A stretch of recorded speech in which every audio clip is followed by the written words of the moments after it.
This has been the hardest year so far because this is the first year my daughter's in high school and she has a coach I'm not a huge fan. And he is win at all costs and he is intense and he's a yeller and it's only 3 weeks into the season and she's already said, and she loves lacrosse, it's lacrosse and she loves it. She's played it since she was in 3rd grade. And she says, Mom, I'm thinking about trying out for track next year. And I was like, oh. You know, and I'm seeing the love of the sport sucked out for my daughter.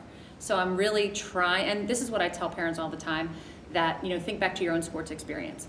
You might have loved a sport and not liked the coach, but you found value in the sport and what you were playing, and there's teachable moments all over the place. So I try to do that with my daughter, that someday you're gonna have a boss that you don't agree with their philosophy.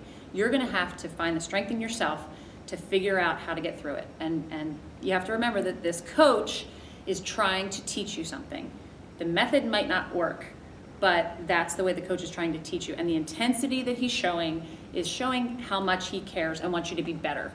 That being said, on the parent end of it, it makes me crazy because it's really hard, especially doing what I do, to watch this happen and watch the players, you know, be told, you know, there is no speaking on the bus ride home because you just lost that game.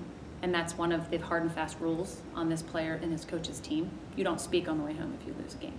And, you know, I've also instructed my daughter and other players to be an advocate. It is your team. He is the coach, but it is your team. And if you're finding something that's not working, you need to be a leader on your team or talk to the captains on the team and say, you know, I'm just having a lot of trouble with this, the way this team is being run. Can you help me work through this?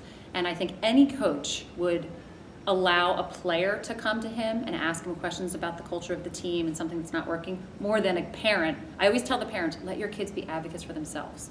You will get so many more results with that than if a parent calls or emails and says, I don't like the way you do this, or I can't stand the way you do this, or change this about you, or go to the school board.